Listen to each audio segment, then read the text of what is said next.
हाय, आपके साथ मैं हूँ Surabhi Sharma. India TV YouTube channel subscribe करिए, बेल आइकन दबाएं। जिस कमेटी की रिपोर्ट में दिल्ली सरकार की गलत डिमांड का खुलासा किया गया है, उस सब कमेटी में दिल्ली एम्स के director Randeep Guleria, max health care के संदीप बुद्धिराजा और जलश मंत्रालय की तरफ से संयुक्त सचिव सुबोध यादव भी हैं। आपको बता दें कि दिल्ली सरकार के प्रधान गृह सचिव भूपेंद्र भल्ला और विस्फोटक नियंत्रण संजय के सिंह शामिल हैं। आपको बता दें कि ऑक्सीजन संकट इतना बढ़ गया था कि सुप्रीम कोर्ट को एक टास्क फोर्स का गठन करना पड़ा और उसी के तहत ऑक्सीजन पर एक ऑडिट कमेटी बनाई गई, जिसकी रिपोर्ट सामने आई।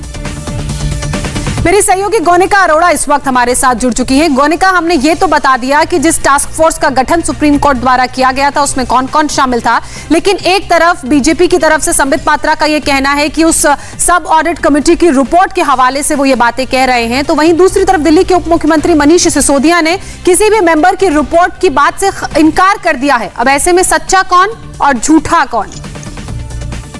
देखिए ज्योत्सना, इसमें दरअसल दो बातें हैं। पहली बात तो ये कि एक टास्क फोर्स सुप्रीम कोर्ट की तरफ से बनाई गई थी, जो नेशनल टास्क फोर्स थी, यानी कि पूरे देश में जितने भी राज्य हैं उन राज्यों में ऑक्सीजन की सप्लाई कैसे थी, कोरोना पैंडेमिक को लेकर क्या क्या उनकी तरफ से इंतजाम किए गए, वो सारी चीजों को देखने वाली थी। वो सिर्फ ऑक्सीजन सप्लाई को देखने वाली टास्क फोर्स नहीं थी। उस टास्क फोर्स के अंदर हर राज्य में किस तरीके से ऑक्सीजन की सप्लाई हुई है उसके ऑडिट के लिए एक ग्रुप बनाया गया था, जिसमें दिल्ली का जो ग्रुप था वो डॉक्टर रणदीप गुलेरिया, जो एम्स के डायरेक्टर है, वो हेड कर रहे थे। इसके अलावा उसमें 4 और सदस्य हैं, जिसमें मैक्स हेल्थ केयर के डॉक्टर बुद्धिराजा, इसके अलावा दिल्ली सरकार के ही हेल्थ सेक्रेटरी भी थे, इसके अलावा डॉक्टर संजय के सिंह, सुबोध यादव, ये सारे मेंबर्स उसमें थे जिसे डॉक्टर रणदीप गुलेरिया हेड कर रहे थे। उस कमेटी ने ये रिपोर्ट अपनी सबमिट किया। अगर हम कहें नेशनल टास्क फोर्स की ये जो 12 सदस्यों की रिपोर्ट है, ये वो रिपोर्ट नहीं है, ये बल्कि उस टास्क फोर्स के अंदर जो सब ग्रुप बनाया गया था उस सब ग्रुप की ये रिपोर्ट है, जिसमें ये 5 सदस्य है। इसीलिए ये कहना कि ये रिपोर्ट एग्जिस्ट नहीं करती है, ये कोर्ट के द्वारा गठित कमेटी नहीं है, ये बिल्कुल गलत है। और हर राज्य को, हर इस नेशनल टास्क फोर्स को कहा गया था कि आप हर राज्य में ऐसी ही 5 सदस्यों का एक सब ग्रुप बनाएं, जो कि अपनी अपनी रिपोर्ट कोर्ट में सबमिट करेगा। और इस सब ग्रुप का ये काम था कि ऑक्सीजन की सप्लाई का ऑडिट देखना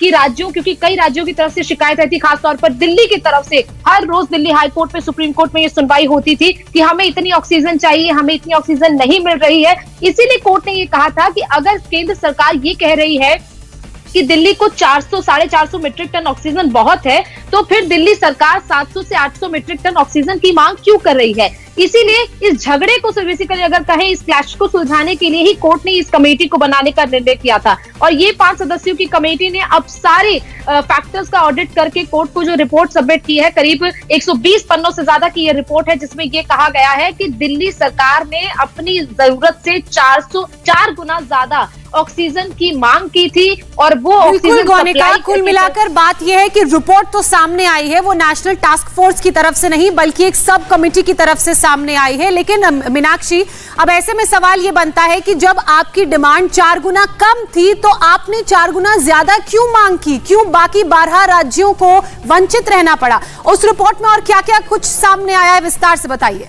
देखिए, अब ये ऑक्सीजन की डिमांड ज़्यादा क्यों की गई, ये बात तो मनीष सिसोदिया को अपनी प्रेस कॉन्फ्रेंस में और कहना था, लेकिन उन्होंने तो इस रिपोर्ट को ही सिर्फ खारिज कर दिया। उन्होंने कहा कि हस्ताक्षर कहाँ है। बहरहाल हम आपको ये बता दें कि 126 पन्ने की टोटल रिपोर्ट है और ये रिपोर्ट वो रिपोर्ट है जो कोर्ट में सबमिट की गई है। अब आप ये देखिए, जिसमें पैरामीटर्स कितने गवर्नमेंट ऑफ इंडिया की तरफ से थे, यानी केंद्र सरकार की तरफ से थे, और पैरामीटर्स जो दिल्ली सरकार की तरफ से थे, वो दोनों तुलनात्मक अध्ययन इसमें लिखा गया है। अब आप ये देखिए, दिल्ली सरकार ने कहा कि 183 अस्पतालों में 1140 मीट्रिक टन ऑक्सीजन की आवश्यकता है, तो वहीं एक्चुअल ऑक्सीजन कंजम्पशन अगर 4 अस्पतालों के एक हम रिपोर्ट को हम देखें तो उसमें दिखाई दे रहा है कि 209 मीट्रिक टन ऑक्सीजन की एक्चुअल कंजम्पशन थी। अब गवर्नमेंट ऑफ इंडिया का फॉर्मूला क्या था कि कंजम्पशन के हिसाब से 289 मीट्रिक टन ऑक्सीजन की ही ज़रूरत है, लेकिन अब आप ये देखिए कितना दिया गया, 215 मीट्रिक टन। और उसके आगे थोड़ा सा आप और रिपोर्ट को पढ़ेंगे तो उसमें भी दिखाई देता है कि 16,272 नॉन आईसीयू बेड और 5,866 आईसीयू बेड्स की टोटल मिलाकर 568 मीट्रिक टन ऑक्सीजन की सप्लाई की गई। अब आप इसी से ये अंदाजा लगा लें कि ज़रूरत कितनी थी, कितनी सप्लाई की गई। जी, जी, जरूरत बिल्कुल। कितनी थी और सप्लाई कितनी की गई, उसमें जमीन आसमान का फर्क नजर आता है ज्योत्सना। बिल्कुल मीनाक्षी, ये एक बात हुई। गौनिका, एक सवाल ये भी उठता है, एक तो आपने जरूरत से ज्यादा ऑक्सीजन मांगी, आपको सप्लाई हुई, उसके बाद भी बहुत से दिल्ली में उस वक्त लोग ऐसे थे जो ऑक्सीजन की कमी की वजह से अपनी जान गंवाते हुए नजर आए। अब उनके घर वालों को, उनके परिजनों को कौन जवाब देगा?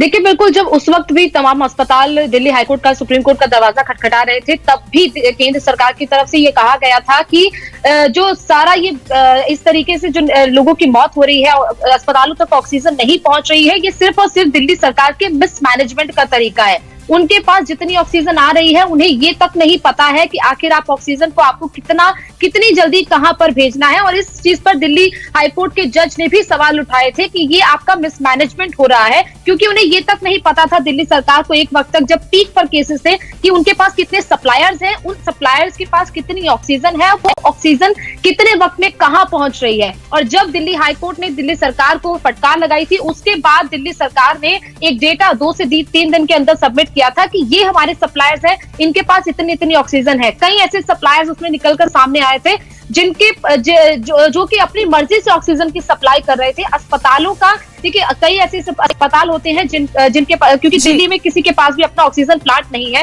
हर कोई सप्लायर से ऑक्सीजन लेता है, और एक सप्लायर कहे तो वो 10 से 12 अस्पतालों को अगर सप्लाई करता है, तो इसकी जानकारी दिल्ली सरकार को होनी चाहिए थी, लेकिन उस वक्त भी दिल्ली सरकार के पास ये जानकारी नहीं थी। और जो जानकारी प्रेस कॉन्फ्रेंस में देनी चाहिए थी, वो जानकारी भी नहीं दी गई। बहरहाल, जब जानकारी दी जाएगी तभी तस्वीर क्लियर होगी, लेकिन फिलहाल जो जानकारी हमारे पास है, वो उसके मुताबिक जरूरत से 4 गुना ज्यादा डिमांड की गई, और उसी के कारण 12 राज्य ऑक्सीजन की सप्लाई की वजह से वंचित रहे। बहरहाल, बहुत शुक्रिया आपका गौनिका और मीनाक्षी, तमाम अपडेट्स, तमाम जानकारी के लिए।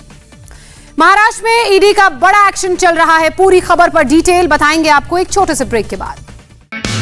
हाय, आई एम सुरभि शर्मा। खबरों से अपडेट रहने के लिए India TV YouTube channel subscribe करिए, साथ में बेल आइकन जरूर दबाएं। जुड़े रहें इंडिया टीवी के साथ।